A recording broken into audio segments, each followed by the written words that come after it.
दोस्ती दवाइयों से अच्छी होती है क्योंकि दोस्ती की कोई एक्सपायरी डेट नहीं होती है। गुड इवनिंग, मैं हूं भानु भदौरिया और आप देख रहे हैं अपना प्यारा चैनल करोना फिजिक्स। तो इससे पिछले लेक्चर में हम लोगों ने हीट का पार्ट 2 डिस्कस किया था और हीट के पार्ट 2 में डिस्कशन हुआ था कि जो mode of transference of heat है वो 3 होते हैं। एक कंडक्शन, दूसरा कन्वेक्शन और तीसरा रेडिएशन। यानी एक चालन, दूसरा संवहन और तीसरा विकिरण। Conduction mode of transference of heat में चालन विधि में जो है वो ऐसे ऑब्जेक्ट्स में होता है जिनमें मॉलिक्यूल क्या होते हैं, फिक्स्ड होते हैं, या हम ऐसे कह दें बहुत क्लोजली स्पेस्ड होते हैं। और ऐसे कौन से मटेरियल होते हैं, सॉलिड्स। यानी सॉलिड्स में हीट का ट्रांसफरेंस कंडक्शन मेथड से होता है, चालन विधि से होता है। और जो कन्वेक्शन मेथड है उसमें जो कन्वेक्शन मेथड है ये ऐसे मटेरियल्स में होता है जो फ्लो कर सकते हैं, जिनमें मॉलिक्यूल क्या कर सकते हैं, फ्लो कर सकते हैं। यानी फ्लूइड हो गया, यानी फ्लूइड का मतलब जो फ्लो कर सके, जैसे गैसेज और लिक्विड। और रेडिएशन कहाँ होता है आपका, रेडिएशन होता है आपका जहाँ मीडियम नहीं है, क्योंकि रेडिएशन के लिए मीडियम नेसेसरी कंडीशन नहीं है।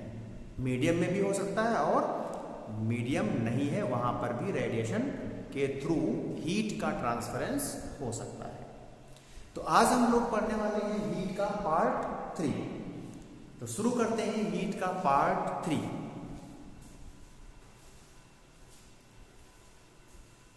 देखिए यहां पर क्या है, एक गैस का स्टोव जल रहा है, ठीक है, गैस का स्टोव जल रहा है।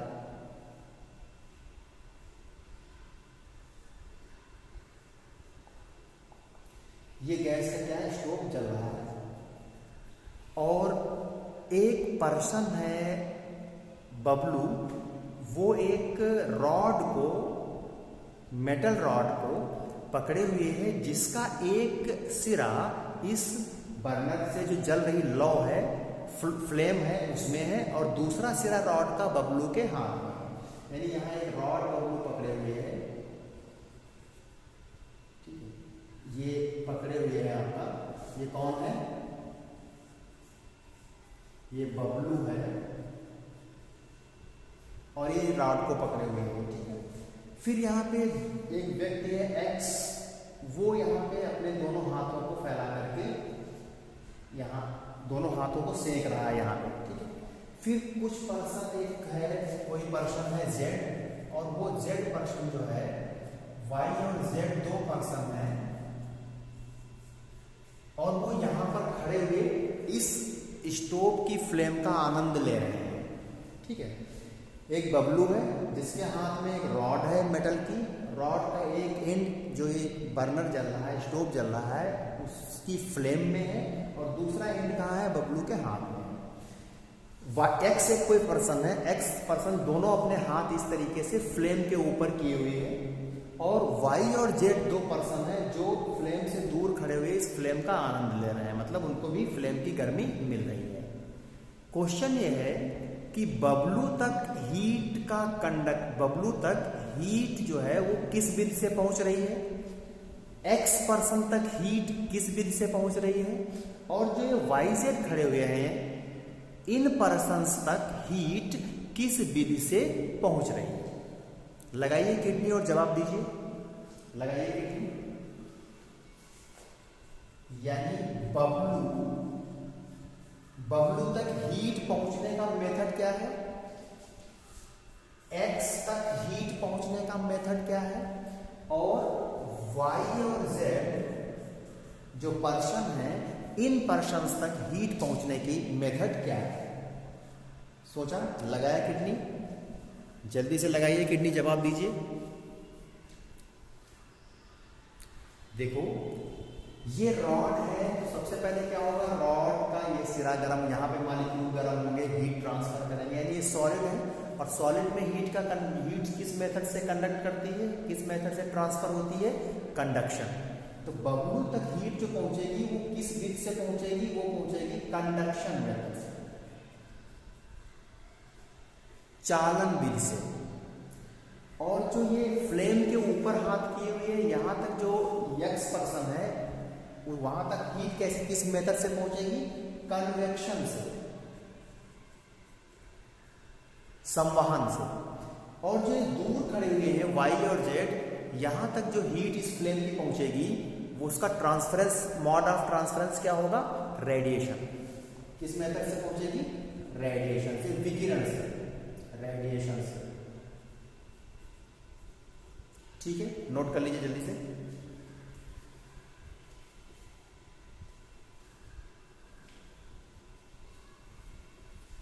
नोट कर लिया होगा, ठीक है, हटा दें, गुड।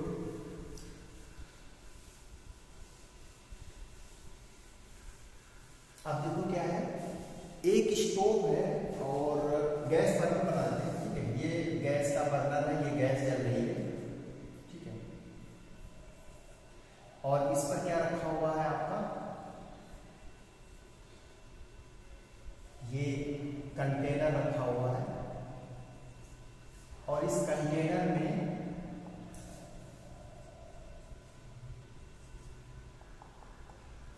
वाटर भरा हुआ है। गैस बर्नर पर एक कंटेनर रखा हुआ है और उस कंटेनर में वाटर भरा हुआ है। कुछ देर बाद वाटर क्या है, बॉयल होने लगता है। वाटर क्या है, गर्म होकर के क्या है, उबलने लगता है।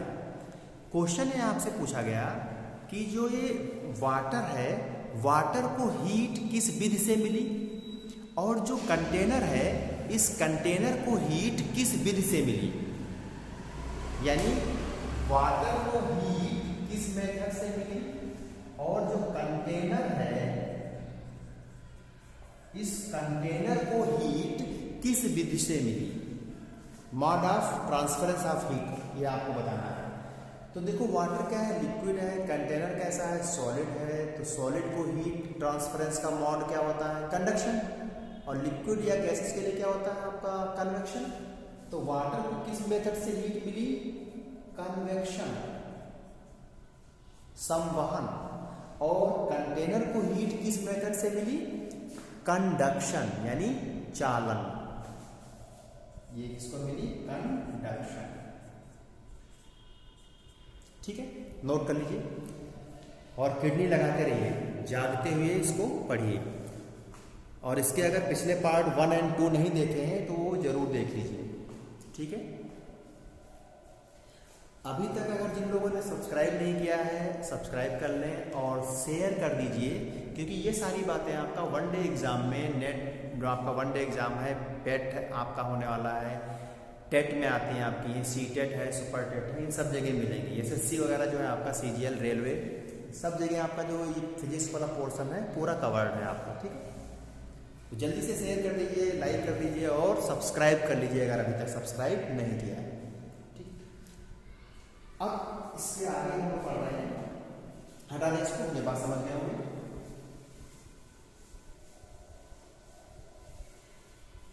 अब देखो आपके पास क्या है, एक आयरन की रॉड है और एक वुड का टुकड़ा हुआ है। ठीक है, एक आपका क्या है, वुडन ब्लॉक है।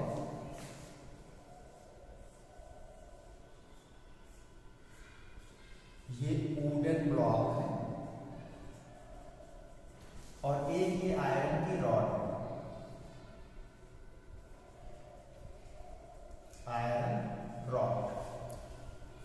अब क्या है आपके पास, ये दोनों के टेम्परेचर क्या है, सेम है। ये दोनों क्या है आपका, टेम्परेचर क्या है, सेम है। और सेम टेम्परेचर जो है वो उसका जो न्यूमेरिकल वैल्यू है वो वही है जो ह्यूमन बॉडी का है।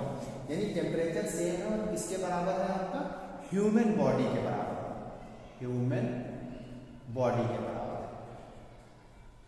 अब मान लीजिए इसे कोई व्यक्ति छुए, रॉड को छुए और फिर इस वुडन ब्लॉक को छुए, तो क्या उस व्यक्ति को, इन दोनों के टेम्परेचर में डिफरेंस होगा क्या, आयरन रॉड को छूने पर हीट मैन से आयरन रॉड में जाएगी या आयरन रॉड से मैन में आएगी या कुछ नहीं होगा।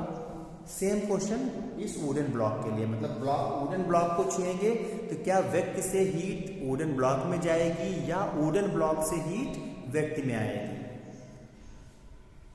बताइए जल्दी से, सोचिए, किडनी लगाइए किडनी जल्दी से और बताइए, कमेंट करिए।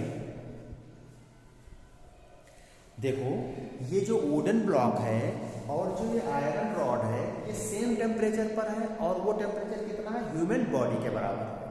तो जो भी व्यक्ति इनको छुएगा तो उस व्यक्ति को इन दोनों आयरन रॉड और वुडन ब्लॉक को छूने पर सेम टाइप का सेंसेशन होगा।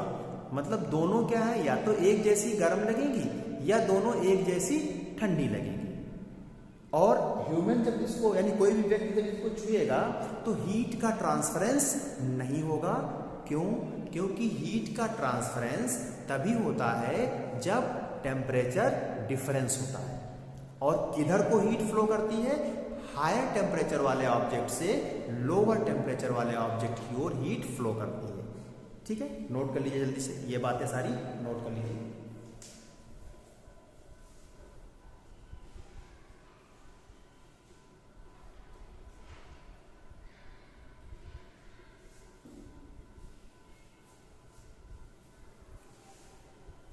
ठीक है, नोट कर लिया होगा। अगला कॉन्सेप्ट लेते हैं। अगला कॉन्सेप्ट है आपका, एक स्लैब है हमारे पास, धातु की स्लैब है, एक धातु की पट्टिका है, मेटल स्लैब, और स्लैब बना देते हैं आप। ये बन गई स्लैब, मेटल की एक स्लैब है और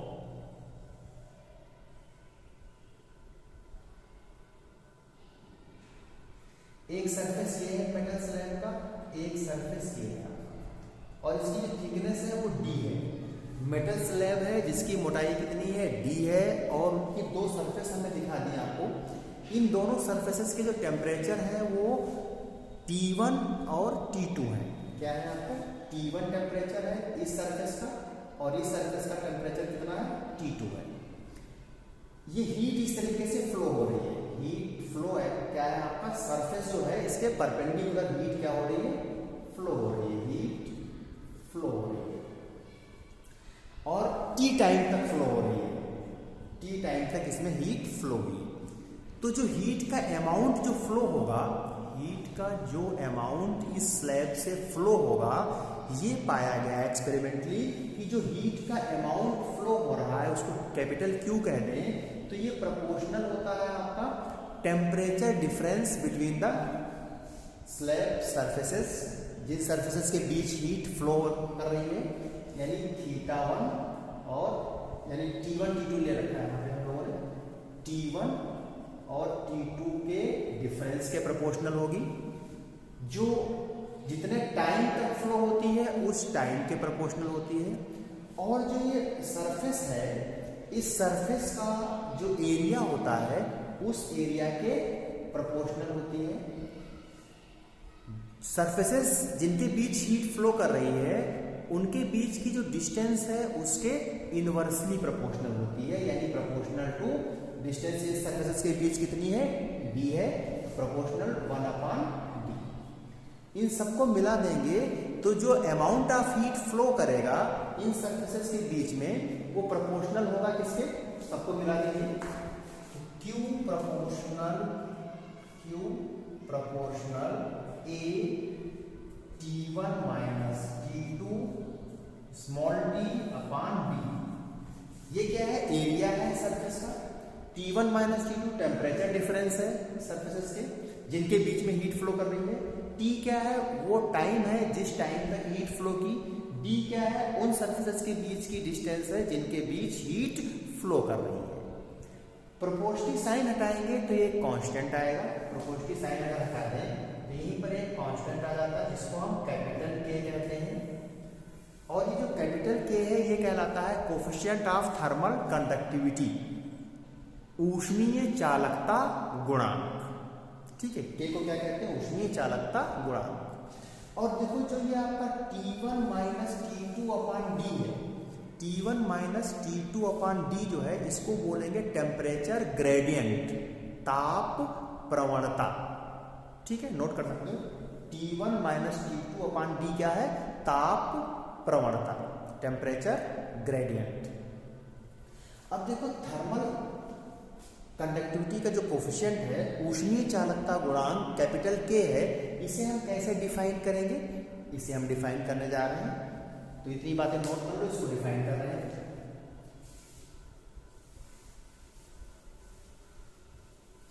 देखो अगर हम क्या कर दें कि ये जो एरिया है इसको यूनिट ले लें, टाइम यूनिट ले लें, और टेम्परेचर ग्रेडियंट जो है उसको भी हम यूनिट ले लें, मतलब 1 इकाई ले लें सबको।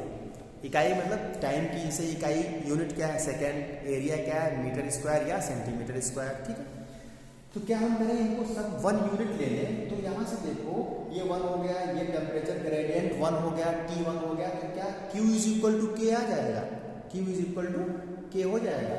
तब जब ये सारी चीजें क्या है यूनिटी है, यानी Q is equal to K। कैसे डिफाइन करेंगे? हम कह सकते हैं कि ऊष्मीय चालकता गुणांक उस ऊष्मा के बराबर होगा जो यूनिट टाइम में यूनिट एरिया से फ्लो डायरेक्शन के परपेंडिकुलर गुजरती हो, जब ताप प्रवणता एकांक हो। यानी coefficient of thermal conductivity is that amount of heat which flows through unit area in unit time perpendicular to the direction of flow when temperature gradient is unity। ठीक है, नोट कर लीजिए ये बात, जल्दी से नोट कर लीजिए फटाफट।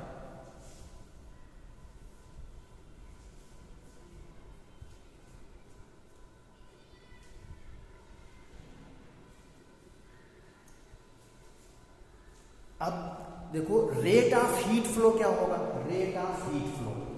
ठीक है, अगर हम कह दें, यहीं पे देख लीजिए, अगर हम कह दें कि टाइम इंटरवल स्मॉल ले लें, dt की जगह क्या कर दें dt कर दें, तो जो अमाउंट ऑफ हीट फ्लो होगा वो भी तो स्मॉल होगा।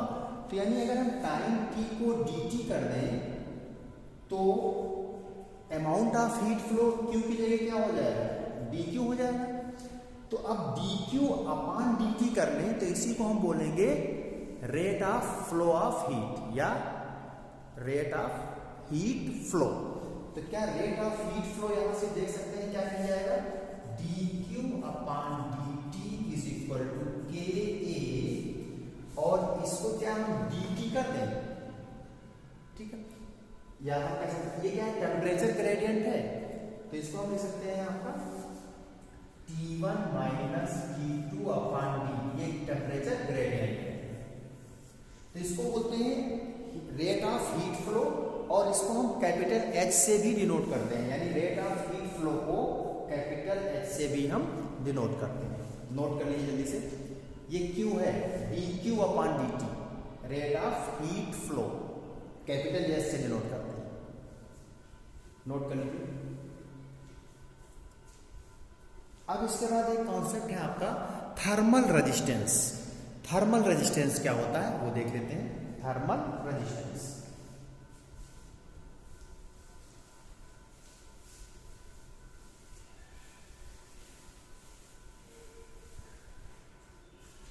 थर्मल रेजिस्टेंस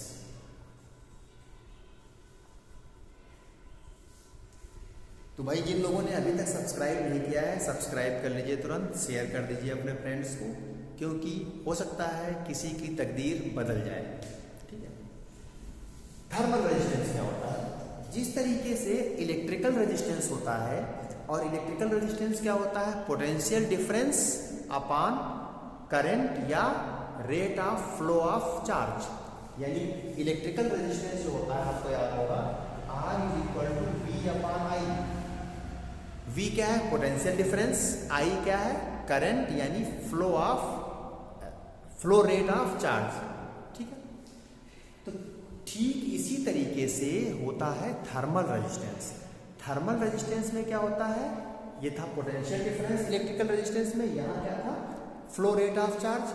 तो थर्मल रेजिस्टेंस में क्या होता है, temperature difference upon flow rate of heat. तो थर्मल रेजिस्टेंस को हम आर से ही डिनोट करें तो ये होगा temperature difference upon rate of heat flow, ऊष्मा प्रवाह की दर। ठीक है, और देखो क्या ऊष्मा प्रवाह की दर अभी अभी हम लोगों ने लिखी थी, H इज इक्वल टू कितना लिखा था, H इज इक्वल टू लिखा था हम लोगों ने के ए T1 minus T2 upon D. तो क्या ये वैल्यू उठा के यहां रख दें, यहां रखोगे तो ये थर्मल रेजिस्टेंस कितना आ जाएगा, ये थर्मल रेजिस्टेंस आ जाएगा B अपॉन के ए, या हम कहते हैं कि thermal resistance proportional to 1 upon K क्या है, ऊष्मीय चालकता गुणांक, कोफिशिएंट ऑफ थर्मल कंडक्टिविटी। इसका मतलब ये हुआ, कंक्लूजन ये निकला कि थर्मल कंडक्टिविटी गुणांक अगर ज्यादा होगा तो थर्मल रेजिस्टेंस कम होगा, यानी अगर के ज्यादा होगा तो थर्मल रेजिस्टेंस कम होगा, और अगर कोफिशिएंट ऑफ थर्मल कंडक्टिविटी यानी के कम होगा तो थर्मल रेजिस्टेंस ज्यादा होगा। नोट कर लीजिए फटाफट, यानी thermal resistance coefficient of thermal conductivity के इनवर्सली प्रोपोर्शनल होता है। ऊष्मीय प्रतिरोध ऊष्मा चालकता गुणांक के व्युत्क्रमानुपाती होता है। ठीक है, नोट कर लीजिए फटाफट।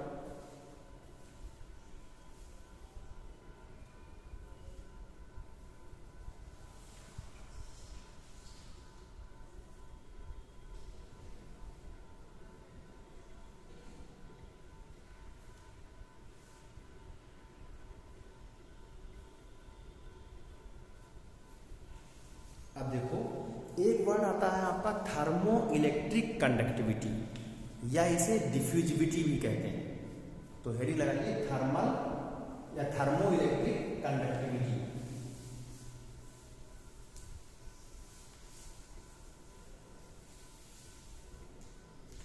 थर्मो इलेक्ट्रिक कंडक्टिविटी, या इसे बोलते हैं डिफ्यूजिविटी, डिफ्यूजिविटी,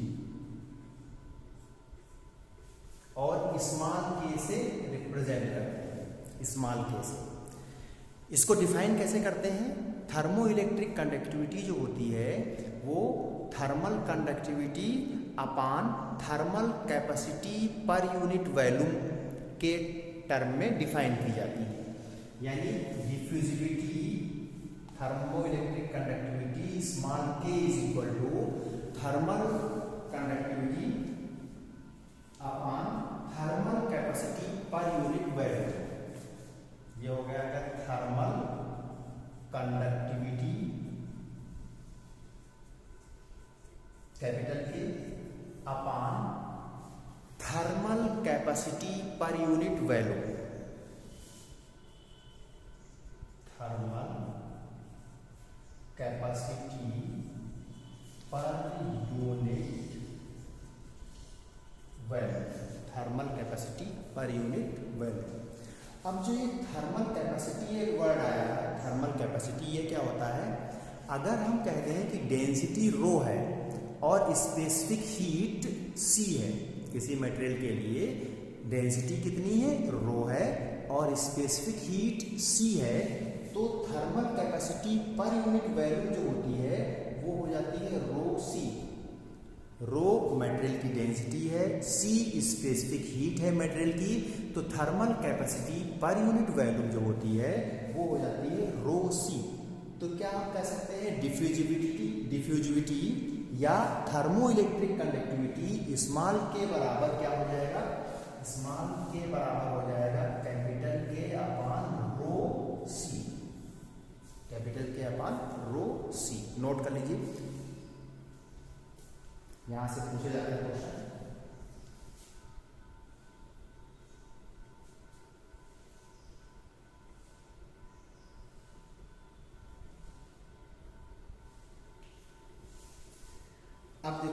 और आज की बात समझ लो, जब भी किसी वस्तु को गर्म अथवा ठंडा किया जाता है, नोट कर लेना, जब भी किसी वस्तु को गर्म अथवा ठंडा किया जाता है तो उस वस्तु के गर्म अथवा ठंडे होने की जो रेट है वो थर्मल कैपेसिटी पर निर्भर करती है। किस पर निर्भर करती है? थर्मल कैपेसिटी पर। लेकिन एक बार अगर वो वस्तु निश्चित ताप प्राप्त कर लेती है तो अब जो सेंसेशन है यानी जो हीट ट्रांसफरेंस का रेट होगा वो डिपेंड करता है थर्मल कंडक्टिविटी पर। नोट कर लीजिए ये बातें।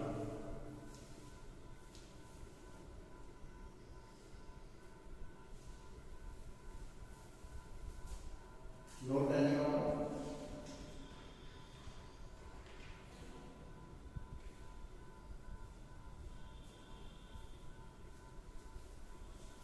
अब देखिए, जो बर्तन होते हैं खाना बनाने वाले यानी कुकिंग जो यूटेंसिल्स होते हैं, हटा दें इसको।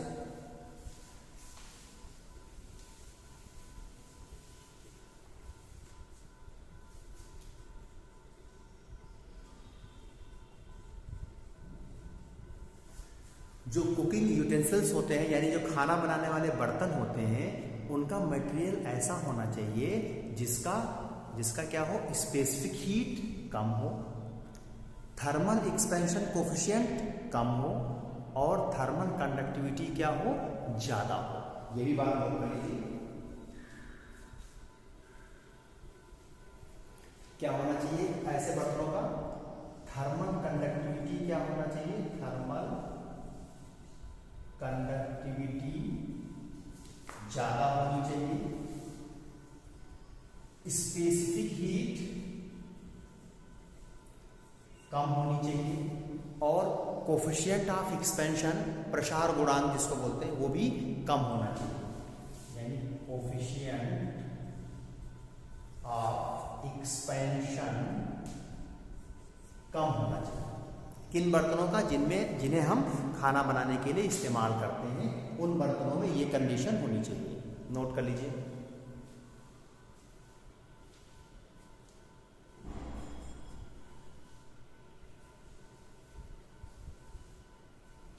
ठीक है, नोट कर लिया होगा। अब देखो, अगर हम कहते हैं कि हमारे पास बहुत सारी स्लैब्स हैं और उनकी थिकनेस D1, D2, D3 है, coefficient of thermal conductivity K1, K2, K3 है डॉट, और उन सबको सीरीज में जो है रख दिया गया है, कांटेक्ट में रख दिया गया है। आपको बताना है कि अब उसमें नेट हीट फ्लो रेट क्या होगी और resultant coefficient of thermal conductivity क्या होगा। क्वेश्चन नोट कर लो।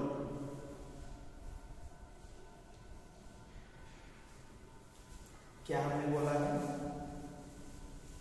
कि n स्लैब्स हैं और इनको कहां रख दिया गया है? सीरीज में और कांटेक्ट में रख दिया गया है। सीरीज में रखा गया है, कांटेक्ट में रख दिया गया है और इनकी जो थिकनेस है वो D1, D2, D3 data Dn है। कोफिशिएंट ऑफ थर्मल कंडक्टिविटी जो है वो K1, K2 डाटा Kn है। अब आपसे पूछा गया है कि और इनके जो टेम्परेचर है वो क्या है? टेम्परेचर जो है वो T1, T2 डाटा Tn है। ठीक है, टेम्परेचर कहाँ के? जो सरफेस है आपका, इस तरीके से जैसे ये एक स्लैब है, फिर एक दूसरी स्लैब रखी गई, ये T1 है, ये T2 है, ये T3 है। इस तरीके से ये जो सरफेसेस हैं उनके टेम्परेचर दे रखे हैं। अब आपसे पूछा जाए कि net rate of heat flow कितनी होगी। जो क्रॉस एरिया है सरफेस का, जो स्लैब्स के सरफेस का एरिया है वो कैपिटल ए है। कैपिटल ए क्या है? Area of the surfaces. ठीक है, सबकी सरफेस एक जैसी है, सभी एक जैसी स्लैब है। ठीक है, तो अब आपका रेट ऑफ हीट फ्लो क्या होगा इस कंडीशन में? तो वो नोट कर लीजिए फार्मूला।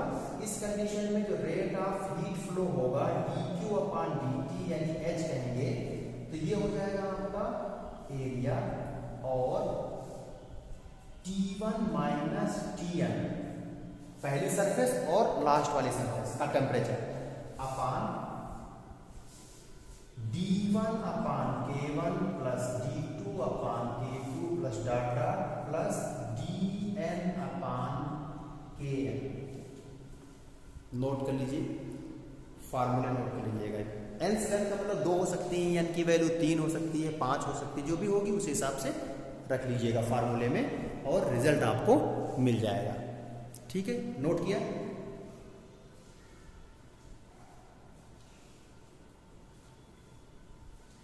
अब मान लीजिए, अब इसी में मान लीजिए आपसे पूछ लिया जाए कि अगर एन स्लैब जो कांटेक्ट में रखी हुई हैं उनको ये एक इक्विवेलेंट स्लैब मान ली जाए, तो उस इक्विवेलेंट स्लैब के लिए कोफिशिएंट ऑफ थर्मल कंडक्टिविटी क्या होगा। तो मान लें अगर कि इक्विवेलेंट एन स्लैब्स के इक्विवेलेंट अगर कोई स्लैब है, उसका कोफिशिएंट ऑफ थर्मल कंडक्टिविटी ऊष्मीय चालकता गुणांक कैपिटल के कह दें, तो अब वो के कैसे निकालोगे, वो फार्मूला नोट कर रहे हैं। ठीक है, नोट कर लीजिएगा।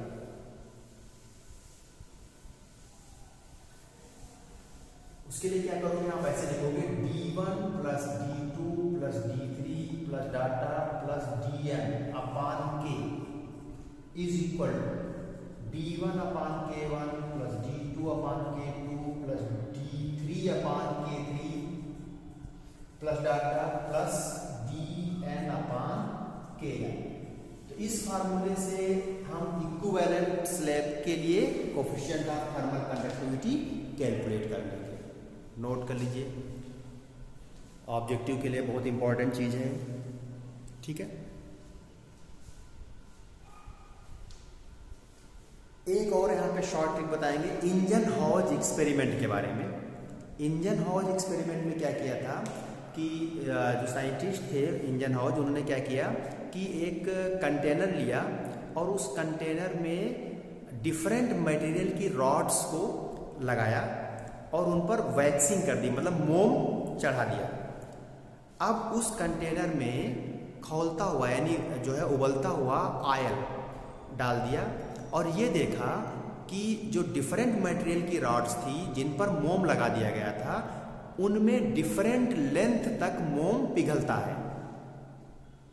तो अब जिस लेंथ तक मोम पिघलता है और उस रॉड की थर्मल कंडक्टिविटी में एक रिलेशन दिया, तो वो रिलेशन क्या है वो हम नोट कर रहे हैं। इंजन हॉज एक्सपेरिमेंट का जो कंक्लूजन है वो नोट कर रहे हैं। ठीक है, तो इंजन हॉज एक्सपेरिमेंट में क्या हुआ,